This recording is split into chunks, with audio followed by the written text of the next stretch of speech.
Welcome to Commercial Real Estate Pro Network's CRE PN Radio. Thanks for joining us. My name is J. Darren Gross. This is the podcast focused on commercial real estate investment and risk management strategies. Weekly, we have conversations with commercial real estate investors and professionals who provide their experience and insight to help you grow your real estate portfolio. Today, my guest is Barry Greenfield. Barry Greenfield's Local Works since 2011 has a new take on co-working spaces, which means a win-win for those with empty offices and leases on their hands, or for small businesses leaving big leases, or for empty law firms. And in just a minute, we're going to speak with Barry about Local Works and how that works. But first, a quick reminder, if you like our show, CRE PN Radio, there are a couple things you can do. You can like, share, and subscribe. And as always, we encourage you to leave a comment. We love to hear from our listeners. Also, if you'd like to see how handsome our guests are, be sure to check out our YouTube channel. You can find us on YouTube at Commercial Real Estate Pro Network. And while you're there, please subscribe. With that, I want to welcome my guest, Barry. Welcome to CRE PN Radio. Thanks so much, Darren, for having us. I'm looking forward to our conversation today. Before we get started, if you could take just a minute and share with the listeners a little bit about your background. Sure. So I've got a broker's license here in Massachusetts, and I dabble a little bit in real estate on the commercial side, but quite frankly, got involved in the whole co-working shared office space concept as a result of having a small software company about 10 years ago, and needed to get out of the house because I had to hire a couple of employees, and I was looking for a way to defray costs, and ended up bringing in a bunch of other associates and friends to share the office space with us. And that kind of morphed into a couple of locations. And then basically in 2019, we struck a partnership with a very large commercial real estate office company that has a very large portfolio in the Boston area called Cummings Properties, and they had a mezzanine space that they just weren't able to rent, and so they brought us in to fill it up for them with individual office renters, and so we essentially created a shared office space for them, and we partner on it and we share the revenue. And so once we got that up and going and saw the success from that, we looked to expand on the concept, and then COVID hit, and COVID actually became a boon for our business because so many commercial real estate office properties started seeing vacancies where they hadn't for a solid 10 years. I mean, the market was very strong. And so we just started approaching people with a new concept where we said, listen, you can either hire us to run a shared office space business for you in your space, or we can do it as a revenue share. And now we've got 22 locations going on 30, and we're in 5 states. And, you know, CRE property owners are getting more comfortable with the concept of saying, hey, I don't have to sit there with vacant space. These guys will fill it up for me. And it's a win-win. We can start bringing in revenue within 30 days. I love it. Now, the whole concept, I'm so glad you mentioned COVID and its effect, because I think that,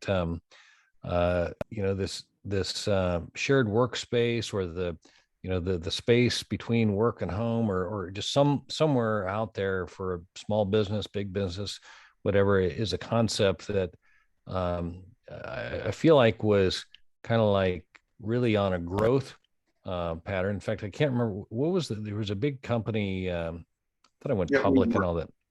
WeWork, yeah.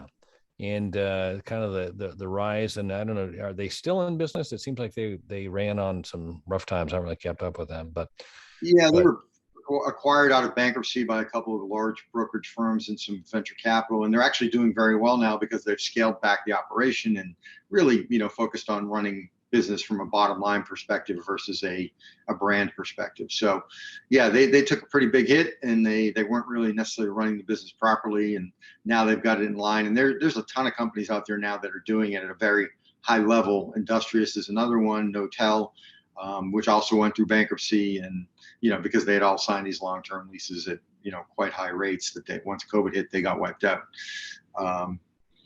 For us, we market to a different audience. So the larger brand name co-working companies tend to focus on the enterprise clients, the large Fortune 500 companies at the top of the pyramid, which is great, and it's sexy and that's where everybody wants to be.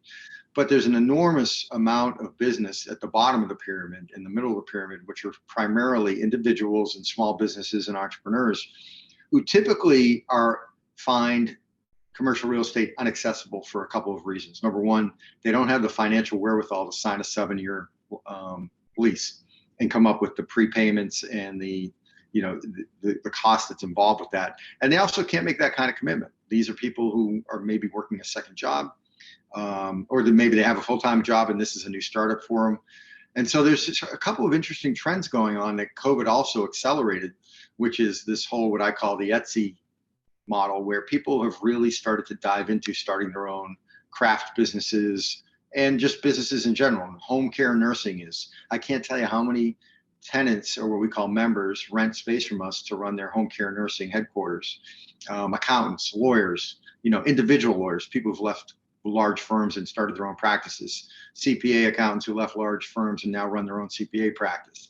It's all over the map. But what you have is a lot of individuals, a lot of women, and a lot of minorities who previously were kind of closed out of the CRE office opportunity, and they come in through us on a monthly rental, and they stay for a long time. There's not a lot of churn, and they are so excited to have the opportunity to go to work in a productive, clean, quiet office, dedicated private office that includes internet and coffee and water and everything they need. It's a satisfying business for us because we're helping a lot of people who really need office space and are excited that they're getting the opportunity to get into a Class A or B or even a C building.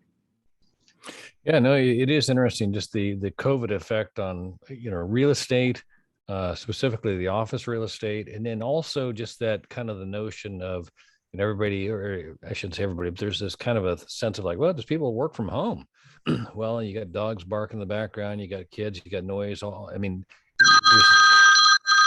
you go. It's right on cue.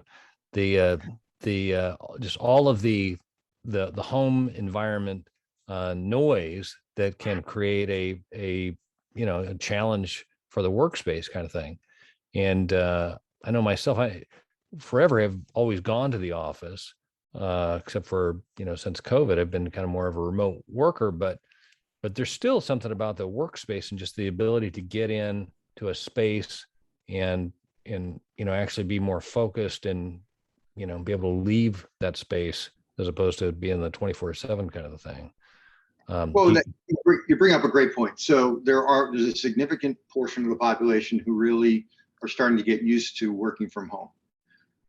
But there's a much larger percent of the population who don't have that luxury of even having a room in their house that they can use to have a conference call, to make calls from, to do a Zoom call, what you and I would call a quiet space. The average American doesn't live in a 3,000 square foot home or larger. They live in an apartment or a smaller abode, and they're sharing that with other people. And those are the people who and they want to run a business, and they're working 12 hours a day, and they need to find a place that they can be really productive in that's away from home. So we see, there's a couple of trends going on there. We see a lot of most of our what we call members are 30 to 60 years old and tend to live in the suburbs. That's where most of our locations are, although we're starting to get opportunities in the urban core areas. But what you're also seeing is, the 30 and under set, they're excited to go back to work in the downtown areas. Single people who live in an apartment, they want to get out and they want to get back into the office. But the people who live in the suburbs who were commuting into downtown areas an hour each way or 45 minutes each way are now saying, listen, I'm just as productive at home, but I may not stay at home, but I want to have an office much closer to my house. And so you're seeing, again, I keep using this word acceleration, but Regus has been around since the 80s, and they've been doing these workspaces all over. They've a couple thousand of them around the world. So, and then, co-working kind of was adopted as more of an open space type of model where people come in and share a desk. Co-working is kind of dried up during COVID because most people don't want to be sitting next to someone else in an open space. We primarily market private offices, which are very much in demand. And we think that'll probably continue for quite a while. Got it. So the I mean, you've been doing this for quite a while. I mean, since like 2011 is what I read there. When Tell me how that your model has changed from when you started till to when COVID, the COVID effect. Yeah, so when we launched our first location back in 2011, that was primarily just a big room with a lot of desks, and people could come in and rent a desk for a couple $100. And then we opened up one more, and really we're just doing co-working. And when we entered into that partnership in 2019, we really moved our model away from, we no longer lease space. LocalWorks no longer enters into a lease. What we do is the property owner provides the space and then we run the business. So it's a true partnership. And then at the end of each month, we cut a check based on the gross revenue to the property owner. And it's really a hands-off operation for the property owner, because most CRE office property owners want to deal with one tenant per suite. They don't want to deal with 20 or 30 or 40 or 50 or 60, what we call members, and all the customer support that comes with that, all the amenities that come with that. So we're an end-to-end solution that they can bring in, essentially hire, to run a business for them in that empty vacant suite, whether it's 5,000 or 50,000 square feet. Of which there's a lot on the market right now, and with sublets and even new construction, there's going to be even more space coming on the market. So that's kind of how we've evolved the model away from leasing space on our own, which tends to be higher risk, and now just partnering with the property owners who have the vacant space. No, it makes a lot of sense. And you said that the property owners have been pretty receptive to this.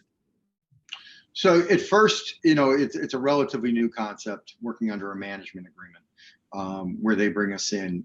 They're traditionally used to people coming in, signing a long-term lease, and paying each month, and then that's it. So it early in COVID, when we first started talking to people, and I was driving all around New England and flying to DC and Chicago to talk to property owners, there was a lot of hesitancy, also because people didn't know how long COVID was going to go on for. So they're like, well, we'll wait it out. And, we're confident the market's going to come back to where it was pre-COVID, which, occupancy rates were never higher. The corporate real estate market was grooving. But as COVID began to go on and people had started to sink in that maybe things, even if 10% of the market didn't come back, that's a lot of vacant space. So, we started getting calls returned, and now we actually get inbound calls from property owners saying, hey, listen, we either heard about you or we read about you. Here's a floor plan. What do can you mock up a pro forma for us and let us know what you think you could do for us on in the first year. And that's where a lot of the conversations go. And that's typically the first step. So let me ask you, when you're looking at a potential property, what are some of the considerations that you guys look at for determining a pro forma? Is there too small of a market? Is there too large of a, what are some of the things that you guys look at? Yeah, no, it's a great question. So there's a lot of factors involved, but pretty much any building, as long as they can, as long as there's 15 to 20 private offices in the space, because again, we're not right now focusing on the open desking, what a lot of people call hot desking and what we call co-working. We are the folks that we market to and that we find who want to rent space. They all want a private dedicated office. So if there's 15 offices and 2,000 square feet, the less open space there is, the higher the gross rate we're going to be able to return, versus a 10,000 square foot space that has 20 offices, half of which is open space. The return's not going to look as good because we can't really monetize that open space as well. So that's one factor, the density of private offices. Is there parking on site? Is it accessible to highways? Is there natural light coming into the perimeter offices? What kind of shape the space is in? So we focus on, and I think this is important for the property owners out there to hear, we don't ask for any tenant improvement. We take second generation space that's heavily officed. So someone else has already put the money in, the carpet might be a couple of years old. We ask for the carpets to get cleaned, and if there's any paint touch up and maybe some ceiling tiles that are stained, to be replaced. And then we're off and running. And that's really it. We're not looking for you to spend a couple $100,000 and redo the whole space, because we recognize we're not signing a long-term lease. So we're trying to reduce the amount of risk on the property owner's end to the point where they literally don't have to invest anything. And within 30 days, we're going to start showing them revenue. And that's probably the biggest differentiator between us and anyone else who's doing anything even close to similar to what we're doing. Just to give you an idea, if a property owner wanted to open their own shared office space, they could go out and franchise. They could buy a franchise for anywhere from $500,000 to $1 million from a company called VentureX, and then invest another $1 million to $1.5 million to fit out the space. And so probably take 6 to 12 months, and a huge investment.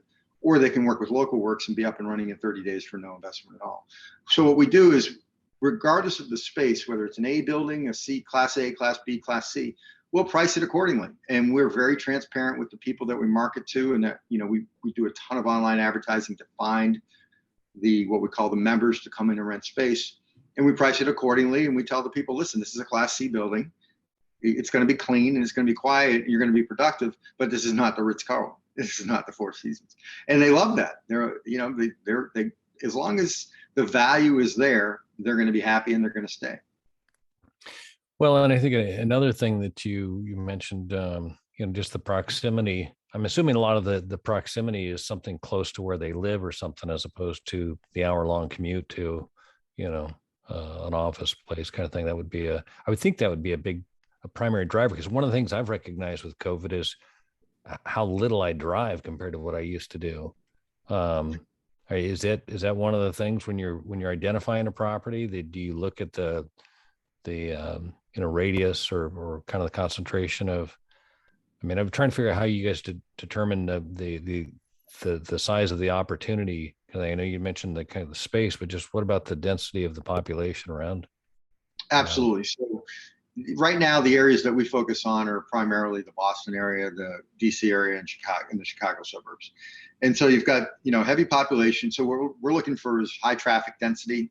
So where people don't want to deal with traffic, a dense amount of office buildings, maybe even where there's been overbuilding in the last 10 years, which is pretty much everywhere. And the people we draw tend to live within no more than 10 miles away from the office space. So as long as there's a decent amount of population size, we look for, also not only suburban, but exurban areas that are even further out where there's been a ton of development. And so those people usually have the longest commutes. So as a result, they're sitting in the traffic the longest. So the likelihood that they're going to want to find a space closer to home is pretty high. And so we've had one location out of the 23 that we've opened that did not work out. It was not, for whatever reason, it was not the right location. But other than that, we typically can fill up a space within 4 to 6 months to about 90% occupancy. That's impressive. So, I would think, like you mentioned, the landlords would, as they warm up to it and recognize that they're going to have one year, the tenant that they're dealing with, as far as the revenue stream, as opposed to having to collect separate checks from everybody. You're facilitating that, and just a shared, or you've partnered with them. I think that would be a pretty well received thing once they get past the traditional model of long-term leases and all that kind of thing. So what is the most common space requirement that you're finding as far as your end user member? What are they looking for? So they like the fact that we provide a desk and a chair so that it's furnished. Although a lot of people, I'd say a third of the people, bring in their own furniture. We allow them to what we call nest, meaning they can hang wall art. They can even paint the office if they want, because when they tend to nest, they're going to stay longer. So even though it's a month-to-month rental with a 30-day out, the average person stays 18 to 24 months. There are some people come in and say right up front, I only need an office for 3 months, or I only need an office for 6 months. But in addition to the individuals who rent from us, we have a lot of small businesses who said, you know what, I just downsized from 5,000 square feet and we need 3 offices and we're going to make this our home for a long time to come. And I've got half my employees who now want to work from home, and I've got half that want to work from an office, and we're looking for a location, or we're looking for 2 locations. We field probably 10 to 15 phone calls a day, in addition to all the email leads that we get in, and across the board, it's one or two of those things. I'm either starting up a new business or I'm downsizing the space from an existing business. And it's fascinating. It's a real good glimpse into what I would call the new economy. And it's very encouraging from the standpoint of, if I was an economist, I'd feel really good about the future of this country just based on the people we talk to and how emboldened they are to start their own business, to be their own boss, and the excitement that they have. We've got some people who make candles in the office. We've got other people who do physical therapy, do, mental therapy. It's a wide swath of entrepreneurs and small businesses, and they're all playing a huge role in the growth of this country. And it's really encouraging. I was going to ask you, do you ever get any leads from, you mentioned the guy that's downsizing, he's got 20,000 square feet. Now he only needs, a few doors or whatever. Does that ever turn into an opportunity for you to approach the landlord where they're leaving from? Have you ever considered local works? It's a good idea. It's fun. We haven't done that, but you just made me think that what we also have done is we will get people who call us up and say, I want to take your entire space. So that's happened a couple of times, which obviously for the landlord is very exciting, because we've just, basically rented out their entire, 8,000, 10,000 square foot space. So in that sense, sometimes we act as a broker as well.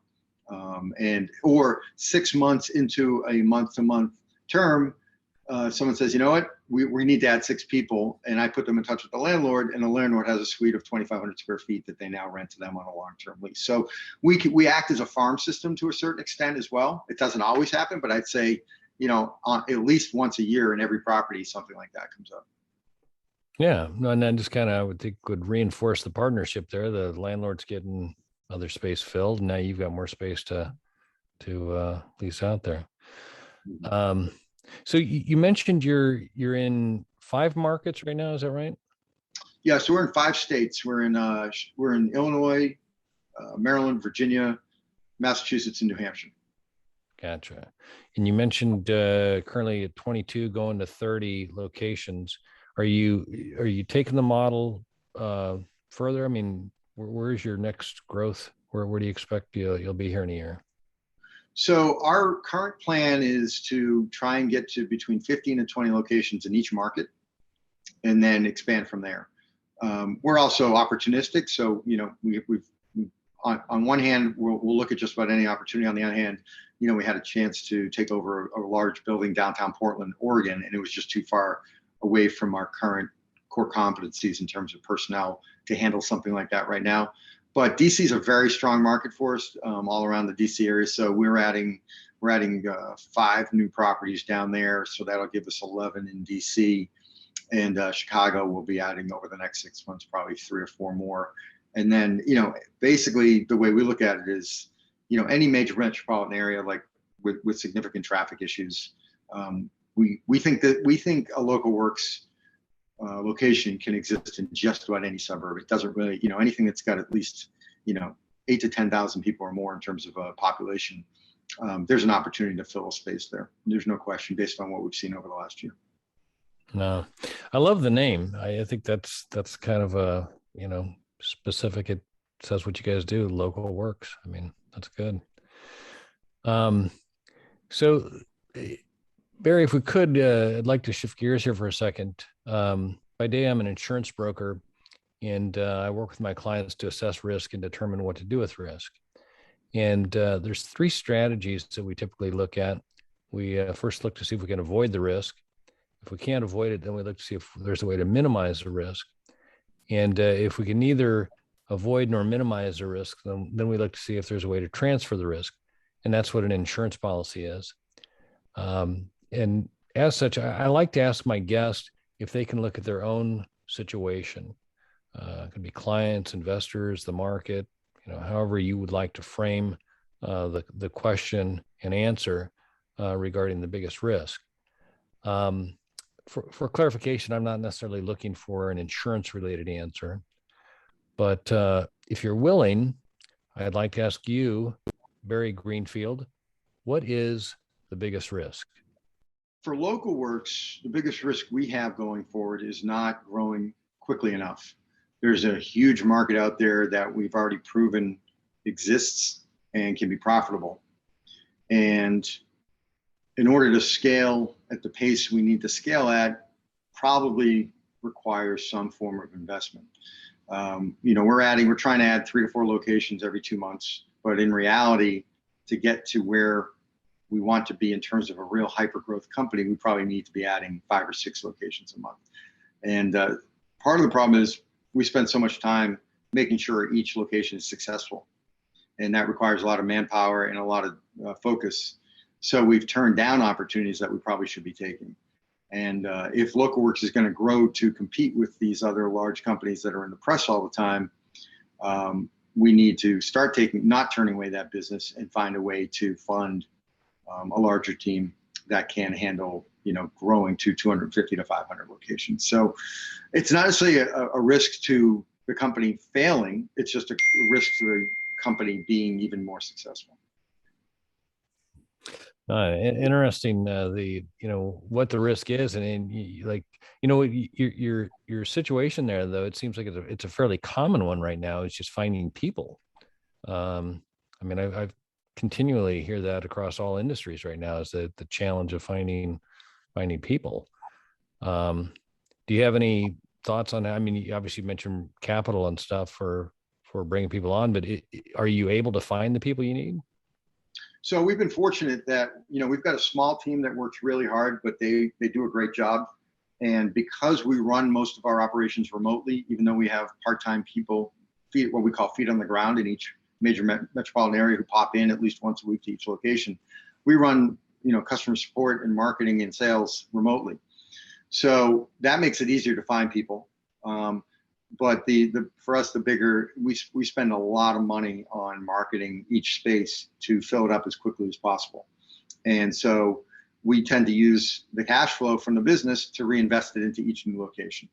And that's really the only kind of governor right now on our business is the capital that comes in. Gotcha. Well, I wish you well with your growth and making it happen there, because I love the concept, and it seems like it's a win-win for everybody involved there. So that's great.